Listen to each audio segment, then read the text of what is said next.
嘿，美人！大选要到了，你有想好要投给谁了吗？这么多的候选人，到底有谁在关心环境议题的呢？我们采访了5个不同的政党代表，还有独立候选人，一起来看看他们对环境保护或者气候行动有什么想法吧。Let's go！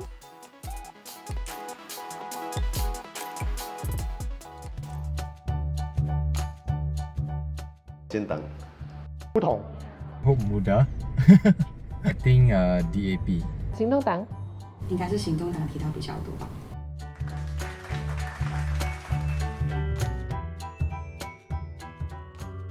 觉得我们肯定是可以的。不可能，因为这是一个整个政党的国大来的，独立议员的话应该没有办法超过。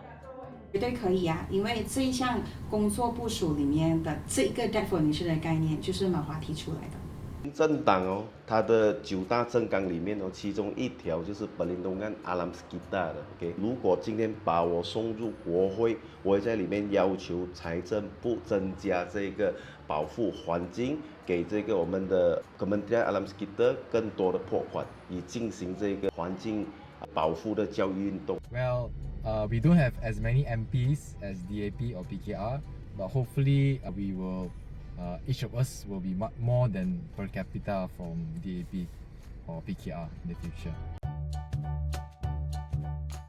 环境保护还有经济发展这个平衡的问题，这个是我认为是最迫切需要去处理的，就是我们到底要花多大的力气跟力度去做环境的保护，然后这个会不会影响到经济的发展？过度发展缺乏监督，尤其是吉隆坡，我们很多森林保留地或者是一些原本说要做绿肺的地，忽然间被拿来起了高楼大厦。如果你讲在槟城的话，就是关于这个南部填海工程，因为虽然冰岛的这个土地是非常有限，可是在这个 mainland 这边，就是在 Sepang Pride， 也就是我现在在打着的这个巴都高湾国会选区，其实是还有很广阔的土地，还是可以进行这个发展或者进行这个经济用途的计划的。对马来西亚人来说，可能雨灾发生的时候，他们就会开始注意到河床不够深啊，这个沟渠太浅啊、太小啊，垃圾啊没有很好的处理啊。Climate change, which causes our seas to rise. I think by 2050, a lot of Malaysian cities in Klang area, for example, will be sunk. So we really have to prepare. If not, many lives will be lost, and many homes will be lost. 没有，如果根据昨天我看到的是还没有看到啦。应该是有，但是我 offhand 我没有办法给你啦，所以你要去看一下。Yes, we do. We don't have a manifesto, but we have a policy paper, and we have specific chapters on the environment and climate change. 在这个工作部署里面，因为它只有99项，但是我们的这个部署背后还有很多的 action points， 这个也是其中一项。只是说在这99项里面，我们选择去选出这个 debt for nature 这一项，因为我觉得这一个是人民必须要去了解、去意识到的，就是我们不一定要在环保跟经济发展中只可以选一个，我们可以两者兼施。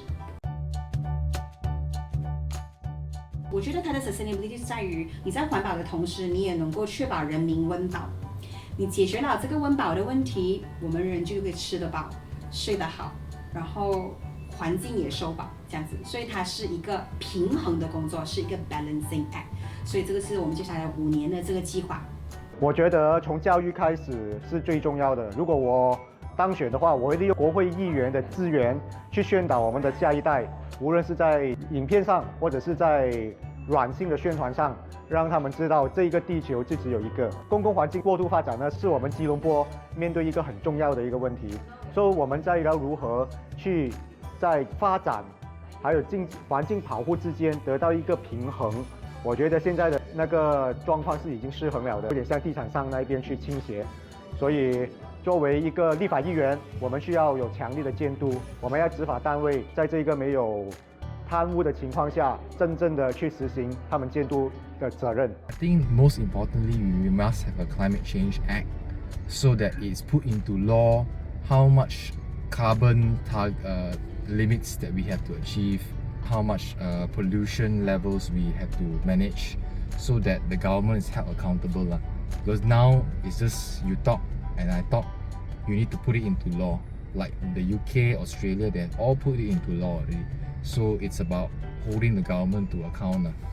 环境永续这个动作呢，是需要靠不止政府或者这个人民代议士的责任而已，是包括私人界啊，还有个人啊，还有这个教育哦，这几方面的配合。而且这个工程不是只是在那边你做 marketing 啊，或者说 backing 到你，好像人民都是这样。可是 at the end of the day， 你是争取不到任何东西的。就好像我们看到的，有为了环境这个Lynas 工厂，黄德来自火箭的黄德一直说要烧厂。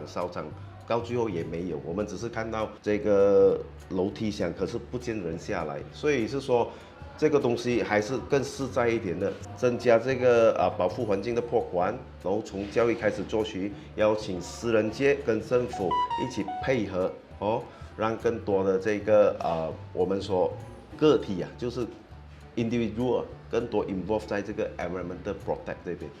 之前是担任也产业部长嘛，我不是很落力推动马来西亚中油认证啊 MSPO 啊 Malaysia Sustainable Palm Oil 啊，在我很落力的这个推动之下，我们马来西亚有绝大部分吧，现在大概有80%吧以上的那个中油业者，他们都有得到这个 MSPO 认证，我们要去落实啊。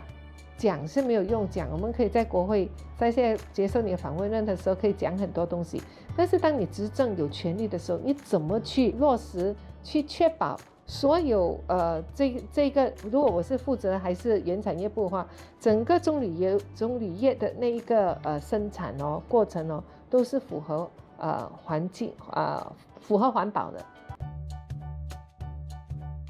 句话。我认为环境保护的意识真的是要从小培养起，那最好是从小学开始教导。从环保解决温饱，人人温饱，睡得好，环境受保。Pass an Environmental and Climate Change Act so the government is held to account to achieve its carbon goals. 今天我们不保护，下一代就看不到今天我们看到的这个环境。心存善念，尽力而为。看到这里，你还满意他们的回答吗？如果有什么想法，也欢迎让我们知道哦。